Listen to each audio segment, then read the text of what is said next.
ሊያግባባ የሚችል አወቃቀር ያመጣሉ ተብሎ ተጠበቁ።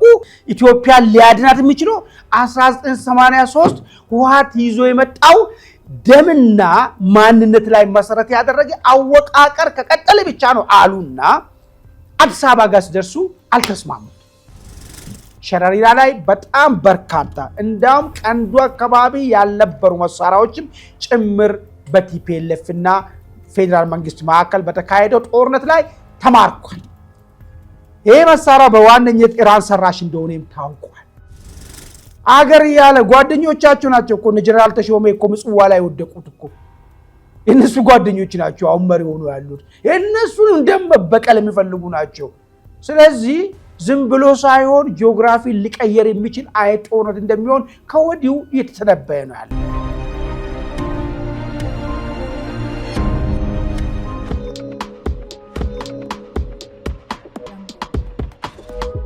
ሰላም ጤና ይስጥልን ውድ የኢትዮ ውይይት ልዩ ዕለታዊ ዝግጅት አድማጭ ተመልካቾቼ፣ ልዩ ዕለታዊ ዝግጅት የተሰኘው ዝግጅት ነው። በዛሬው ልዩ ዕለታዊ ዝግጅት 3 መሰረታዊ አጀንዳዎችን ይዤ ቀርቤያለሁ። የመጀመሪያው ማወዛገቡን የቀጠለው አዲስ አበባ ጉዳይ አገራዊ ምክክር ሰሞኑን ያወጣው መረጃ ፌክ መሆኑን ተገልጿል። አዲስ አበባ ጉዳይ አሁንም ማወዛገብ ቀጥሏል። ለምንድን ነው የአዲስ አበባ ጉዳይ አወዛጋቢ ሆነው የቀጠለበት? አወዛጋቢ እንዲሆንስ ማን ምን አደረገ የሚለውን ጉዳይ በስፋትና በጥልቀት የሚዳሰው ይሆናል። ለዚሁ በሁለተኝነት ህወሓት በሰሞኑን ከቤላሩስና ከግብፅ በመጽዋ ፖርት በኩል ከፍተኛ ቁጥር ያለውን የጦር መሳሪያ ማስገባቱ ተሰምቷል። ይህ ጦር መሳሪያ ህወሓት ምን እያደረገበት ነው? ምንስ ለማድረግ አቅደዋል? ይህን ጦር መሳሪያ የላኩት እነማን ናቸው? ቀጥታ ከህወሓት ግዢ የተገኘ ነው ወይስ የነማን እጅ ከዚህ ጦር መሳሪያ ጀርባ አለ የሚለውን ጉዳይ የማደርሳችሁ መረጃ ይኖረኛል። ከዚሁ ጋር ተያይዞ ሰሞኑን ህወሓት ተደጋጋሚ ምት እያረፈበት ነው። ከሸረሪና እስከ ኮርዶፋ ውስጥ ምንድነው ህወሓት ለምንድነው ተመሳሳይ ድሎች ወይ ደግሞ ምት እያረፈበት የመጣበት ምክንያቱ ምንድነው የሚለውን ጉዳይም እዳስሰዋለሁ። በሶስተኝነት ኢትዮጵያና ኤርትራ ቆርጠው ወደ ጦርነት የሚገቡ ከሆነ ማን ጠንካራ ጎን አለው፣ ማን ደካማ ጎን አለው? ኤርትራ ጦርነቱን ሰርቫይቭ ልታደርግበት የሚችለው ምንድነው ጠንካራ ጎኑ ስል አንድ ድረ-ገጽ ሰፋ ያለ ትንተና አውጥቷል። ምንድነው ደካማ ጎኗስ የሚለውን ነገርም አስቀምጧል። ቀጣይ የጦርነቱ ውጤት ምን ሊሆን ይችላል የሚለውንም የራሱን ሐሳብ አንስቷል። ከዚህ ሐሳብ ላይ ተንተርሼ የራሴን ምልከታም አስቀምጣለሁ። ለሚቀጥሉት ግማሽ ሰዓታት ከእናንተ ጋር ቆይታ ማድረጎ እኔ አማኑኤል መንግስቱ ነኝ። እናንተም ኢትዮ ውይይትን ሰብስክራይብ እያደረጋችሁ ይህ ውይይት ደግሞ ለሌሎችም ተደራሽ እንዲሆን ላይክ፣ ሼር እያደረጋችሁ አብራችሁን ቆይታ እንድታደርጉ ጠይቃለሁ። ቀጥታ ወደ መጀመሪያ አጀንዳ እሻገራለሁ። እንግዲህ የመጀመሪያ አጀንዳው መግቢያ ላይ እንዳስቀመጥኩት ሰሞኑን እንግዲህ አገራዊ ምክክሩ የመጀመሪያ ዙሩ ወይ ደግሞ በየ500 ቡድን ያደራጃቸውን 8ቱን አጀንዳዎች ላይ ውይይት አድርጌ ወደ መስማማት ደረጃ ላይ ተደርሶ አጀንዳው ለቀጣይ ለ120ዎቹ ተላልፏል የሚል ዜና ሰርቶ ነበር። ይሁንና ግን የአዲስ አበባ ጉዳይ እስከ ቅርብ ቀናት ድረስ እንዳላለቀና ተወያዮቹ እንዳልተግባቡበት እንደዚሁም ደግሞ ከውይይቱ ውጪ ከመጀመሪያው ጀምሮ ያልነበረ ሐሳብ በመሃል መጥቷል የሚል ክስ መጣና ይህ ጉዳዩ እንዳንግባባ አድርጎናል በሚል ጉዳይ ሳይግባቡ መክረማቸው የምታወቅ ጉዳይ ነው።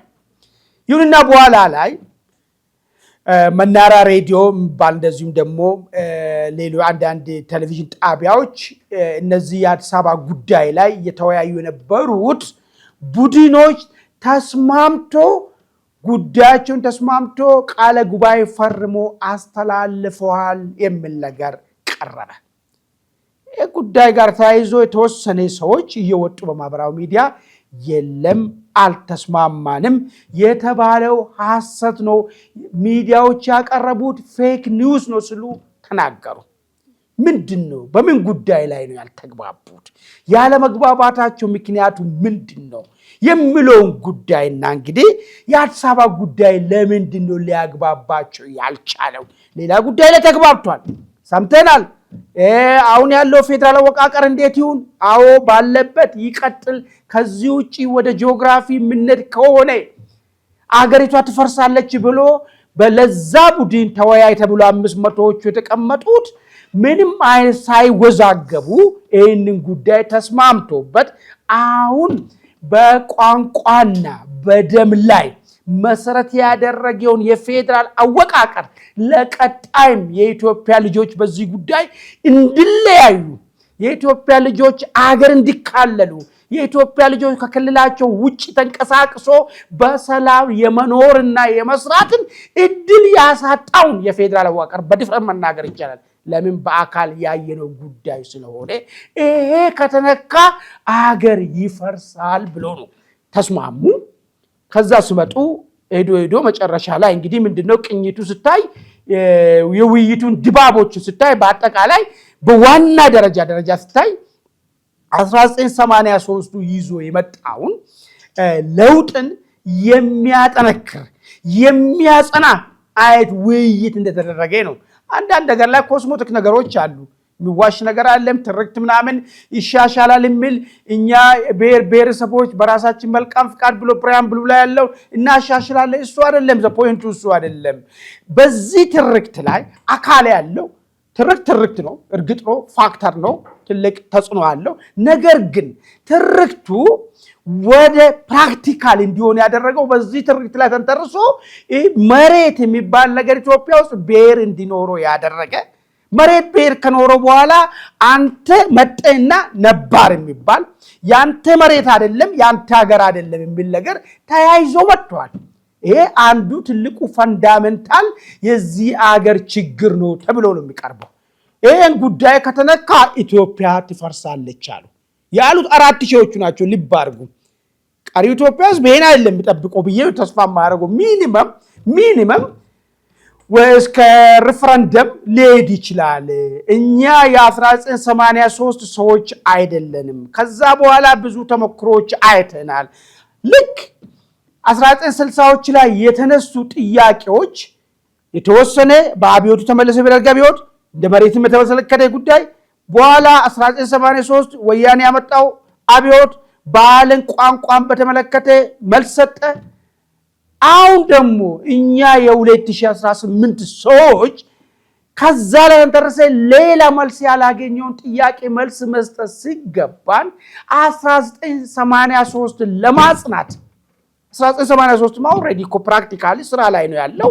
ህገ መንግስቱም ስራ ላይ ነው፣ ፌደራል አወቃቀሩም ስራ ላይ ነው፣ መጤና ነባር የሚባል አስተሳሰብ ስራው ላይ ነው። ምናልባት ችግሩን ይፈታ ካልተባለ በስተቀር ከዚህ ነገር እንዴት እንውጣ ካልሆነ በስተቀር ምክክሩ ይሄን ለማጽናት ምክክር ያስፈልጋል ወይ የሚሉ ወገኖች አሉ። የሆነው ነገር ሆኖ ይሄንን ነው ያጸናው መጀመሪያ ላይ። እኔ አንድ ግለሰብ ብቻ ነው ሰማሁት፣ እሱም የራሱን ስሜት ይሁን ወይ ደግሞ እሱ ብቻ በተለየ 3999ዎቹ ተስማምቶ እሱ ብቻ አልተስማማ ሊሆን ይችላል ብዬ አስባለሁ።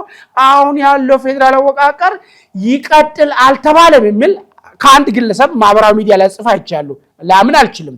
ለምን? በዚህ ጉዳይ አሁን ያለው አወቃቀር መቀጠል አለበት፣ አለያ ግን ኢትዮጵያ ትፈርሳለች ብሎ ነው እነዚህ 4000 ሰዎች የፈረዱት ማለት ነው። እንግዲህ ከዚህ ጋር ተያይዞ ይሄንን የሚያክል ትልቅ ማሻሻል፣ ትልቅ ለውጥን፣ ጊዜውን የዋጀን ሁሉን ሊያግባባ የሚችል የተራመደ አወቃቀር ያመጣሉ ተብሎ ተጠበቁ። የኛ እውነትም መንገድም ኢትዮጵያ ሊያድናት የሚችለው 1983 ህወሓት ይዞ የመጣው ደምና ማንነት ላይ መሰረት ያደረገ አወቃቀር ከቀጠለ ብቻ ነው አሉና አዲስ አበባ ጋር ሲደርሱ አልተስማሙም። ለምን ነው አሁን ጉዳይ እንግዲህ ለምን ትልቁ ነገር ተስማምታችሁ የለም ወይ? ብዙ መከራ የፈጠረው መጤና ነባር የሚባለው ብዙዎቹ እንዲፈናቀሉ ብዙዎቹ አገር አልባ በተለይ ብዙዎች ብቻ አይደለም ውድ ማንነት ያላቸው አገር አልባ እንዲሆን የትም ቦታ ላይ ፖለቲካል ስልጣን ማይዙ በተለይ ብዙ ጊዜ ነው ይሄን ነገር አንስቻለሁ አንድ የትግራይ ተወላጅ በአማራ ክልል ውስጥ ያደገ ተወልዶ ያደገ ፖለቲካ ስልጣን ይይዛል ወይ ይሄ ነው ፌደራል ክልል አወቃቀሩ ኦሮሚያ ውስጥ ብትመጣ አንድ አማራ ተወልዶ ያደገ ፖለቲካ ስልጣን ይይዛል ወይ የለም ስለዚህ እንደዚህ አይነት ነገር አገር አልባ የሆኑ ዜጎች ባሉበት ይሄ ፌደራል አወቃቀሩ አገር አልባ ያደረጋቸው በገዛ ሀገራቸው ምንም አይት የተገለሉ እንዲሆን ያደረጋቸው ውድ ማንነት ያላቸው ተገሏል የሚታወቅ ጉዳይ ይቆጠራል እንደዚህ አይት የሆነው ነገር መሻሻለ መስተካከለ ከዚህ መውጣት አለብን የበለጠ ወንድማማችነት አንደታችን ያዳከመ ይሄ ነው ተባል ይሄን እንኳን እስከ ሪፍረንደም ድረስ እንኳን ተከራክሮ ማምጣት ያልቻሉ ሰዎች የአዲስ አበባ ጉዳይ ምን ተፈጥሮ ነው የሚያጨቃጭቃቸው ነው ጉዳዩ እንግዲህ አዲስ አበባን በተመለከተ ሶስት መሰረታዊ እይታዎች አሉ እኔ መነሻ እንዲሆንላችሁ ያውኑን ያዙልኝ ትልቁ የዚህ ሀገር ፕሮብሌም ነገሮችን የወለደው የአዲስ አበባንም ችግር ሊወልድ የሚችለው ያውን ያለው ፌደራል አወቃቀሩ ነው የሚል ምልከታ ነው ያለኝ እኔ ይሄን ፌደራል አወቃቀር አሁን ካለበት መንገድ አናሻሽልም ይሄ መነካት የለበትም ብሎ ውይይት ላይ ያሉ ሰዎች ከሰሜን የመጣ ከደቡብም ከምስራቅም ከምዕራብም የመጣ ሁሉ ተስማምቷል በዚህ ጉዳይ ላይ እዚህ ጉዳይ ላይ ከተስማማ በኋላ የአዲስ አበባ ጉዳይ በምን ሂሳብ ሊያጣላቸው ይችላል አዲስ አበባ በተመለከተ ሶስት ምልከታዎች አሉ ላንሳ የመጀመሪያ ቡድኖች አዲስ አበባን የሚሉት አዲስ አበባ የአዲስ አበባ ነው ምልከታ ነው አንድ በአንድ ሄድበታለሁ ሁለተኛ ቡድኖች የሚሉት አዲስ አበባ የሁሉም የብሔር ብሔረሰቦች ላም የተገነባች ነችና የሁሉም ብሔር ብሔረሰቦች በእኩልነት የሚኖሩባት አገር ነች ክልል ነች ወይ ከተማ ነች በሚል ነገር አስቀምጧል በሶስተኛ ደረጃ ያለው አዲስ አበባ የኦሮሞ ሀቅ ነች የምትገኘው በኦሮሞ ክልል እምብርት ውስጥ ነች ስለዚህ የኦሮሞ መሆን አለባት የሚል ምልከታ ናቸው እንግዲህ ያሉት አሁን እንግዲህ ሶስት አመለካከቶች ምንድናቸው ከየት መጡ እንዴት መጡና ለምን አሁን ሀገራው ምክክሩ ላይ መግባባት አቃታቸው ትልቁን እቺ አገር መሬት ብሔር አለው ተብሎ ተስማምቷል መሬት ማንነት አለው ተብሏል ማለት አሁን ያለው የብሔር የደምና በማንነት ላይ ተመሰረተውን ክልል አወቃቀር ካስቀጠልክ መሬቶች ሁሉ ብሔር አላቸው ማለት ነው መሬቶች ሁሉ ደም አላቸው ማለት ነው ይሄን ተቀብሎ መጣ ውይይት አዲስ አበባ ጉዳይ ጋር ሲደርስ አዲስ አበባ ብሔር የላትም ማንነት አዲስ አበባ መሬት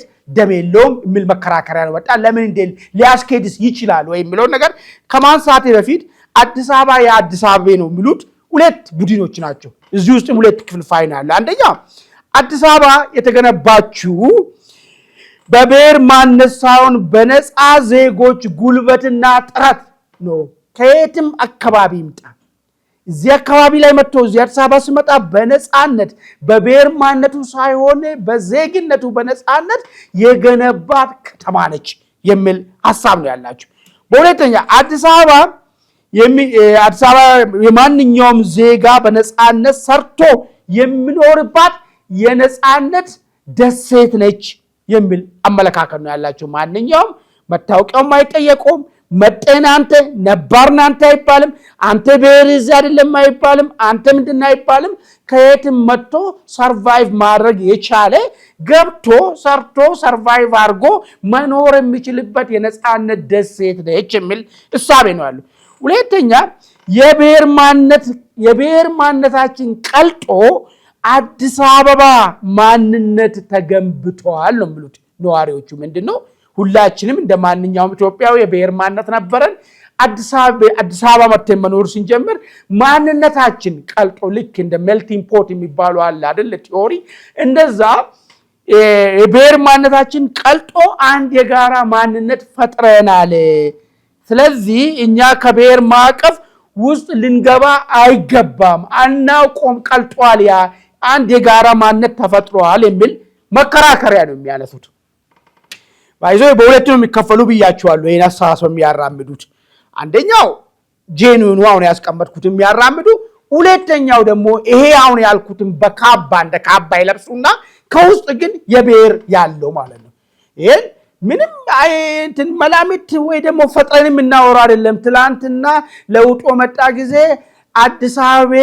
አበባ ማንነት እየተባለ መጨረሻ ላይ የአማራ ነፃ አውጪ ታጋይ ሆኖ ተገኙ ሰዎች ስላሉ ማለት ነው ይሄንን እንቅስቃሴ ያንቀሳቀሱ ነበሩ ወዝዱ ያንን አዲስ አበባ የሚለውን ነገር ወደ አማራ ናሽናሊዝም ወይ ደግሞ የአማራ ፋኖ ያደረጉት ኃይሎች ስላሉ ሁለት ብራንች ነው ያለው ማለት ነው ጄኑኑና በዚህ በኩል ደግሞ ከላይ ካባ ከውስጥ የአማራ ብሔርተኞች ሆኖ ከላይ ደግሞ አዲስ አበባ የሚል ካባ የሚለብስ ማለት ነው ኦኬ በሁለተኛ ደረጃ አዲስ አበባ የብሔር ብሔረሰቦች ከተማ ነች የሚል ተቀመጠ አለ የ1983 ያመጣው አብዮት ነው እንግዲህ ክልሎችን አዋቀረና አዲስ አበባ ጋር ሲደርስ ለማንም ሳረጋ ሻሞ ብሎ ቁጭ አረጋት የሁላችሁም ነች እንዴት መሬት እኮ ብሔር አለው ብሔር የሌለው መሬት እኮ የለው እንዴት ነው አዲስ አበባ ጋር ሲደርስ የሁሉ ሚሊዮን የሚችለው የሚል ጥያቄ እንግዲህ ይነሳል እዚህ ላይ ማለት ነው ግን በጥቅሉ ምንድነው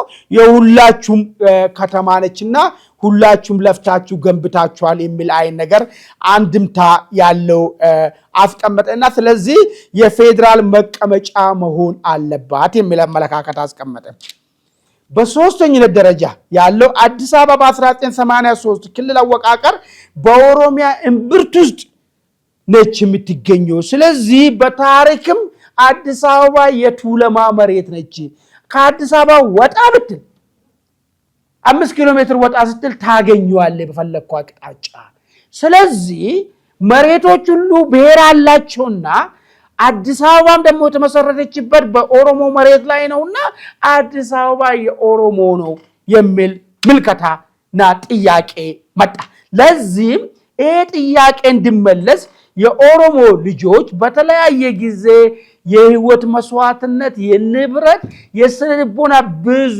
ጉዳት ከፍለናል ስለዚህ ይሄንን ጥያቄ ሊመለስ ይገባል ለአብዮቱ ላይም ገፊ ምክንያት ሆኖ ከመጡ ዋነኛው ነገር ውስጥ አንዱ ልክ በአማራ ክልል ውስጥ ያለው የወልቃይት ጉዳይ ገፊ ሆኖ እንደመጣ ሁሉ በኦሮሚያ ውስጥ ደግሞ የአዲስ አበባ ጉዳይ ትልቅ ገፊ ምክንያት ሆኖ መጥቷል ስለዚህ ይሄ ጥያቄ መልስ ማግኘት አለበት የሚል ጥያቄ ነው ያለው እንግዲህ መሰረታዊ አዲስ አበባን በተመለከተ የሚቀነቀን ከዛም ከዚህ የሚቀነቀን ሐሳቦች ናቸው አሁን ወደ ምክክሩ ልመልሳችሁ ምክክሩ ለምንድነው የአዲስ አበባ ጉዳይ ጋር ሲደርስ መረጋጋት መወሰን ያልቻለውን ብሎ ነገር ነው ቅድም አንስቻለሁ ከአማራም የመጣ ከሶማሌ የመጣ ከአፋርም መጣ ከኦሮሚያም መጣ እንደዚሁም ከሌላ አካባቢ መጣም ከደቡብ አካባቢ የተለያዩ ማዕከላዊ ኢትዮጵያ የተለያዩ መጡት ሁሉም መሬት ብሔር አለው የሚለው ጉዳይ ላይ የማይደራደሩ ሁሉም እነሱ የሚኖሩበት መሬት የብሔሩ እንደሆነ የሚያምኑ እሱ ብቻ ሳይሆን ከነሱ ውጪ አሁን ባይዘው የሚያስቀኝ ነገር አለ እኮ በጣም እኮ ነው የሚገርም ነገር እኮ ነው ምክክሩ የትም አይደርስም አይረባም ወድቋል ስሉ የነበሩት ራሳቸው አሁን ስለ ምክክሩ ተንታኝ ሆነዋል ከውጪ ማለት ነው በአብዛኛዎቹ እነዛ ሁሉ በዚህ ጥያቄ ላይ ገፍቶ አይሄዱ ለምንድን ነው የማይሄዱት አሁን እነሱም በብሔሩ ስለተነከሩ ማለት ነው የብሔር ታጋይ ስለሆኑ የብሔር ታጋይ የብሔር ነፃ አውጪ ስለሆኑ መሬት ብሔር እንዳለ አምነዋል ማለት ነው ካመኑ በኋላ አዲስ አበባ ጋር ሲደርስ ለምንድን ነው በጫወታው ህግ ለመጫወት ወገቤ የተባለበት ምክንያት ወይ መጀመሪያ ይሄን ጫወታ ህግ አንቀበልም አዲስ አወቃቀር መምጣት አለበት የዚህ አገር ችግር ትልቁ መሰረታዊ ችግር ይሄ መሬት ብሔር መኖሩ በምን ነገር ተከራክሮ የፌደራል አወቃቀሩ ሌላ መልክ እንዲኖረው ተደርጎ ቢሆን እሰየው ለሁሉም ባይዘው የኛው ዊን ሊሆን ይችል ነበር ሁላችንም መጀመሪያ የተማርናትን ትምህርት ብቻ ከአይምሮስ ማውጣት ስላቃተን ነው እንጂ ብታሰብ ኑሮ ሁሉም ጥያቄ አለኝ የሚለው አዲስ አበባ ላይ ዊን በሆነ መንገድ በዚህ መንገድ ማለፍ ይችል ነበር ነገር ግን ሁሉም የብሔር ታጋይ ስለሆነ ስልጣን ላይ ያለው ስልጣን አገኛለሁ ብሎ ተስፈኛ የሆነው ጫካ ያለው ሰሜን አሜሪካ ቁጭ ብሎ የታገለ ያለው የፈነነው ሁሉም ምንድነው የብሔር ታጋይ ነው። አሁን ስለዚህ እቺኛውን ነገር አለፏት። መሬት ብሔር አላት የምትለውን ጉዳይ ጸደቀ ሲባል አልሰማንም አላየንም ብሎ ነው ያለፏት። ኦኬ በዛ ጫውታ አዲስ አበባ ታዲያ ኦሮሚያን ብርት ላይ ነው ያለችውና የኦሮሞ ነው የሚል መከራከሪያ ሲመጣ በፍጹም አንቀበል የሚል ነገር መጣ።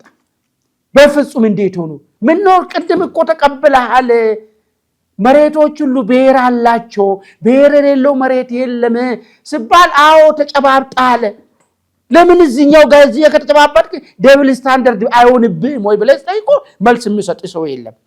ብቻ ይሄን ነገር ለምን ታነሳለህ ይላል። እንዴት ሆኖ ነው አሁን ያስኬዳል ወይ ነው ይሄ አንዱ። ሁለተኛ የውዝግብ ምክንያት ሆኖ የቀጠለ ተብሎ የተቀመጠው ነገር ምንድነው?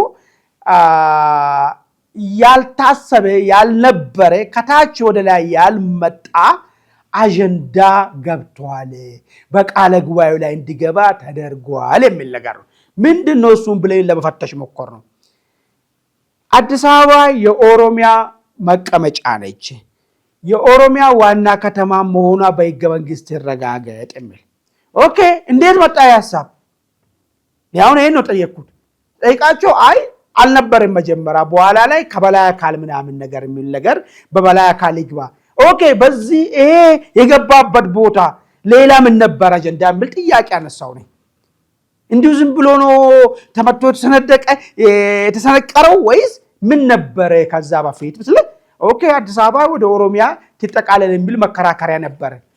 ሶስቱ አጀንዳ ተሻሽሎ ነው ወይ የሚል ጥያቄ አነሳው ነው። ያኛው ቀጥሏል ስል አይ አልቀጠለም አሉ። ካልቀጠለ ታዲያ የኛው ተሻሽሎ ወይ ደግሞ አፕግሬድ ራሱን አድርጎ በቃ በዚህኛው መንገድ መስማማት የማንችለው ከሆነ በዚህ እንስማማ የሚል ሐሳብ ተቀይሮ ሊሆን ይችላል የሚል ነው። ምናልባት በዛኛው መግፋትም ይቻልበትም ለማይቻልበት ሁኔታ ተፈጥሮም ሊሆን ይችላል ወይ ደግሞ ነገሮችን አስታራቂ ከመሆን አንፃር ነው ወይ የመጣው የሚል ነገር ነው ጥያቄ ያርሳው። አንዱ ይሄ ነው እንግዲህ የተነሳለው።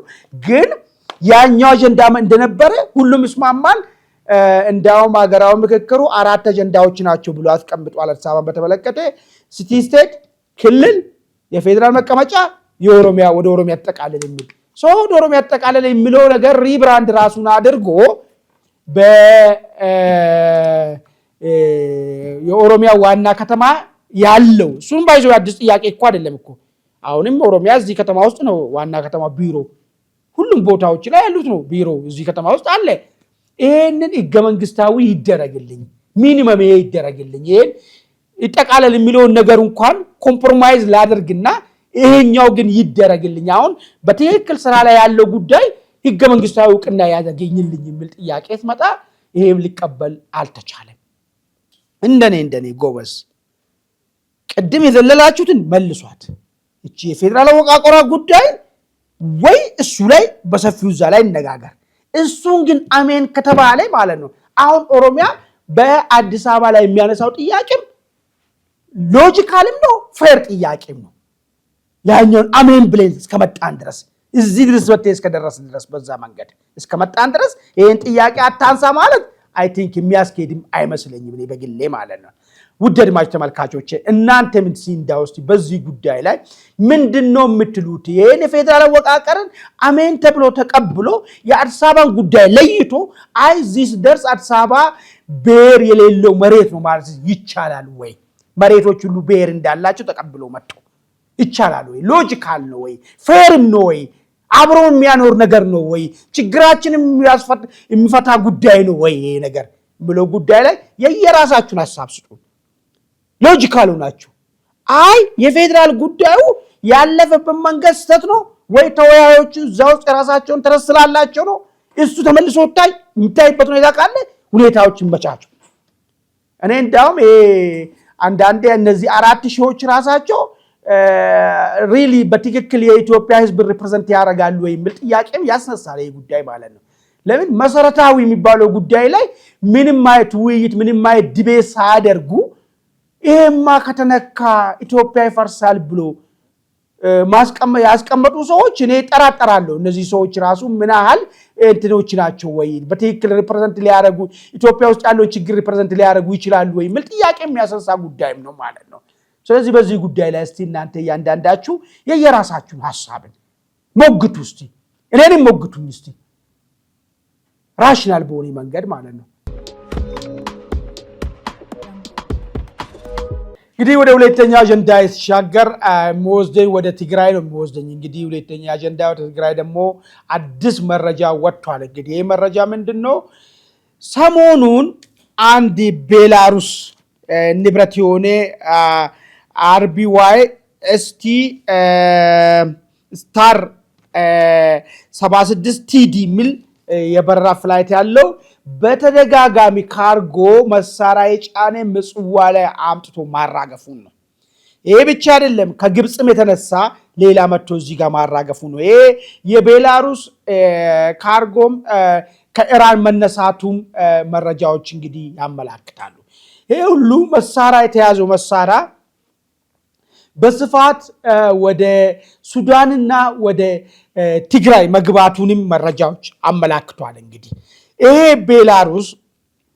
ከቤላሩስ ከግብጽ እንደዚሁም ደግሞ ከኢራን የተነሳው መሳሪያ ማን ነው ከየት እንዴት መጥቶ ነው በቲፒኤልኤፍ እጅ ላይ እንዲገባ ያደረገው? አንደኛው እሱ ነው። እነዚህ መሳሪያዎች ምን አይነት መሳሪያዎች ናቸው? ቤላሩስ በምን አይነት መሳሪያ ንግድ ነው የምትታወቀው? የመጀመሪያ ደረጃ ዱሮ ሶቪየት ዩኒየን በነበረበት ዘመን የነበሩ መሳሪያዎችን እነሱን ጠጋግና ሪፈርኒሽድ አርጋ መሳሪያ በመሸጥ ለአፍሪካ በመሸጥ የምትታወቅ አይለች ቤላሩስ። ከዛ ውጪም ዩኤቪ ድሮኖችን ታመርታለች፣ ለና አንጎላ ትሸጣለች ቤላሩስ ማለት ነው። ሌላ ራደር አየር ኃይሎች እንደዚህ ቦምቦችን የተለያየ ትላልቅ አየር ማቋሚያዎችና ሞርተሮችንም በማምረት የምትታወቅ ሀገር ነች። ለብዙ አፍሪካ ሀገራቶች ትሸጣለች። እንግዲህ ቤላሩስ አሁን አምጥታ መጽዋ ላይ ያራገፈችው መሳሪያ ለቲፒኤልኤፍ ተሰጠው። ቲፒኤልኤፍ ቀጥታ ግብይት ፈጽሞ ነው የገዛ ወይስ በሌላ ወገን አይታወቅም። በግብጽ በኩል ሊሆን ይችላል፣ በኢራን ሊሆን ይችላል። የተገዛና ቀጥታ በኤርትራ በኩል ለቲፒኤልኤፍ የቀረበ መሳሪያ ነው ወይ? እንግዲህ የዚህ መሳሪያ በጣም ዘመናዊ መሳሪያዎችና በቲፒኤልኤፍ እጅ ላይ ከዚህ በፊት ያልነበሩ መሳሪያዎች ለመሆናቸው ማረጋገጫ ሸረሪና አረጋግጧል። ሸረሪና ላይ በጣም በርካታ እንዳውም ቀንዱ አካባቢ ያልነበሩ መሳሪያዎችም ጭምር በቲፒኤልኤፍ እና ፌደራል መንግስት መካከል በተካሄደው ጦርነት ላይ ተማርኳል። ይሄ መሳሪያ በዋነኝነት ኢራን ሰራሽ እንደሆነም ታውቋል። ስለዚህ ቲፒኤልኤፍ በቀጥታም ሆነ በተዘዋዋሪ የኢራን መሳሪያ እየታጠቀ ነው ማለት ነው። እንዴት ነው ኢራኖች የኢትዮጵያ ውስጣዊ ጉዳይ ገብቶ መሳሪያ ማስታጠቅ የቻሉት? ወይስ ኢራኖች በቀጥታ ለሱዳን የሚያስታጥቁት መሳሪያ ነው ለቲፒኤልኤፍ እየገባ ያለው የሚል ጥያቄ እንግዲህ መታየት ያለበት ጥያቄ ነው ማለት ነው። የሆነ ሆኖ ግን በጣም በርካታ መሳሪያዎች በቤላሩስ አየር መንገድ መጥቶ መጽዋ ላይ ተራክፎ ቀጥታ ለቲፒኤልኤፍ መድረሱ ታውቋል። በዚህ ውስጥ የድሮን ቴክኖሎጂ ወይ ደግሞ ድሮን መኖሩና አለመኖሩ ግን ማረጋገጥ አልተቻለም። አንዳንድ ምንጮች ድሮንም ገብቶለታል የሚል ነገር ነው የሚያነሱ። ነገር ግን በተደጋጋሚ ያረፈበት ካለው ጥቃትና ምት አንፃር ድሮን የታጠቀ ያለመሆኑን ይታውቋል። ወይ ደግሞ የታጠቀው ድሮን በጣም ኋላ ቀር ቴክኖሎጂ ወይ መጀመሪያ አካባቢ ላይ ነበሩ ናቸው። አሁን ያሉ ድሮኖች በጣም ሶፊስቲኬትድ ድሮኖች ስለሆኑ እሱ መቋቋም ያልቻለ ሊሆን ይችላል። እንግዲህ ከዚሁ ጋር ተያይዞ ህወሓት ተደራራቢ ምት እያረፈበት ነው ያለው። ልክ አከርካሪው ሽረና ላይ ተመታ፣ እግሩን እያነከሰ ኮርዶፋ ቢሄድ ኩምሩክ ላይ ደግሞ የቀረው ልቡን ነው ወጣለት። እኔ በጣም ያሳዘኑ ነባር ታጋዮች እድሜያቸው ሙሉ ሲንከራተቱ የኖሩት በመጨረሻቸው በሱዳን ምድር ምርኮኛ ሆኖ እጅ ወደ ላይ እየተባሉ በሱዳን ሽመል እየተመቱ ሲሄዱ ማየት ከዚህ በላይ የሚያሳዝን ነገር የለም። እባካችሁ አሁንም ቢሆን ጊዜው አልረፈደም። በማያገባ ለገና የማይሆን ህልም የማይሆን ቅዠት ውስጥ ገብታችሁ አታስጨርሱት። እዚህ ሸረና ላይ የሆነው ይታወቃል። እንግዲህ በቀላሉ በ30 ደቂቃ ውስጥ ሁመራን ተቆጣጥረ ሽረሪናና ሽሬን እናገናኛለን ተብሎ በእብሪት የተከፈተ ዘመቻ አይደለም። ሁመራ ሽረሪናና ሽሬን ማገናኘት የሆነው ነገር የሚታወቅ ነው። መቆም መቀመጥ አቅቷቸው እንደንትን ነው ተከዜ ውስጥ ገብቶ ያለቁት ናቸው። እንግዲህ ተከዜ ይፍረድ እንግዲህ ስንት ሬሳን አንሳፎ እንዳወጣ።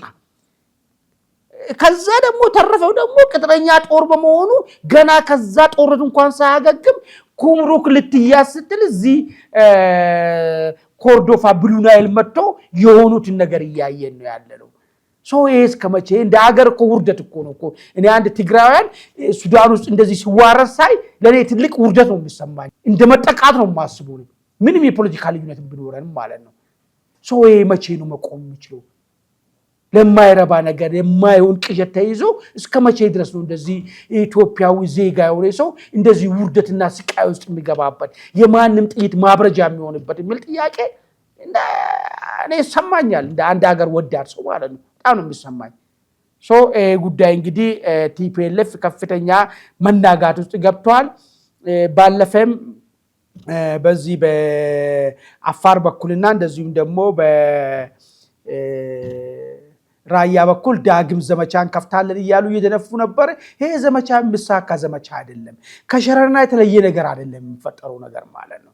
ስለዚህ የሚቻል ከሆነ አሁንም እድሉ ስላለ ወደ ፕሪቶሪያ ተመልሶ የተጀመረውን ሰላም ማስቀጠልና አንዳንድ ነገሮች ካሉ በንግግር መፍታት የሚቻልበት ሁኔታ ቢፈጠር የተሻለ ነገር ነው። ከዚህ ውጭ ጠብ የሚል ነገር የለም። ከኢራን መጣ መሳሪያ፣ ከግብፅም መጣ መሳሪያ፣ ከቤላሩስም ተገዛ። የሆነውን አይተነዋል። ምንም ጠብ የሚል ለውጥ ሊፈጠር የሚችል ነገር አይደለም የተፈጠረ ያለው። ለግፋ ብል ሸረሪና ላይ የተገነባው እንትን እኮ ሚኒመም 2-3 ዓመት እኮ ያዋገናል የተባለ ነገር ነው። በ2 ቀን በ1 ቀን ተኩል ላይ እንደዚህ ዶግ አመድ ነው ማለት ነው። ስለዚህ ከዚህ የተሻለ አቅም መቼ ነው ሊገነባ የሚችል? አይቻልም። ስለዚህ ቢቀር የተሻለ ነገር ነው የሚለውን በግል ምክሬን እሰጣለሁ። ውድ አድማጭ ተመልካቾቼ እናንተም በዚህ ላይ እንዳው እስከ መቼ ድረስ ነው የትግራይ ልጆች በየንትኑ የማንም ጥይት ማብረጃ የሚሆኑበት መንገድ የሚለው ጉዳይ ላይ የራሳችሁን ሀሳብ እንድትሰጡ እየጠየቁ ወደ መጨረሻ አጀንዳ ይሻገራሉ።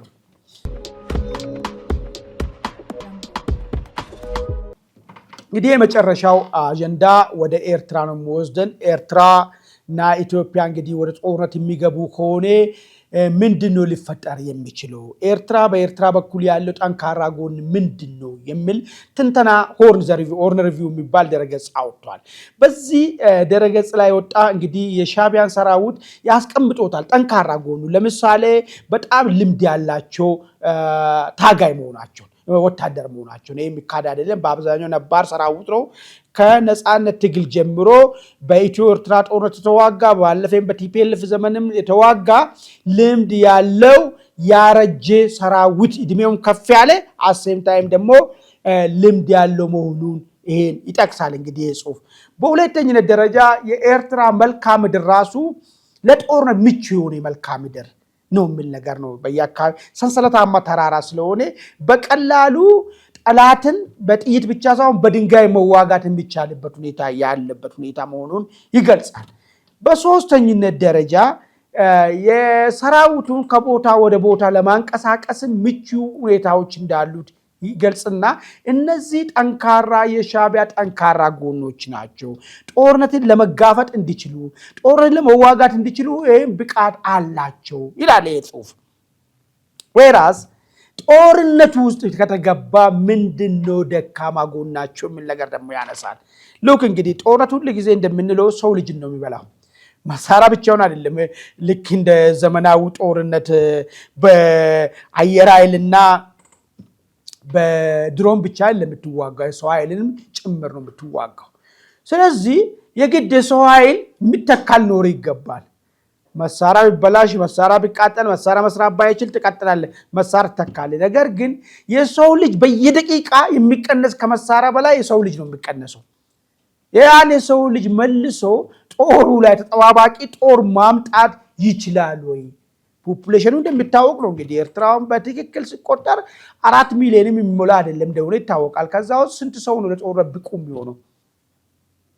ስለዚህ ጦርነት ዋንስ ተጀመረ ማለት ረጅም አይደለም፣ ሳምንት 2 ሳምንት ወይ ወራት ሊዋጋ የሚችል ጦር የለውም የሚተካው ኃይል ስለሌለው ማለት ነው። ሁለተኛ ጦርነት ኢኮኖሚ ነው። ዝም ብለህ አይደለም። እያንዳንዱ የምትተኮስ ዶላር ነው የምትተኩሰው።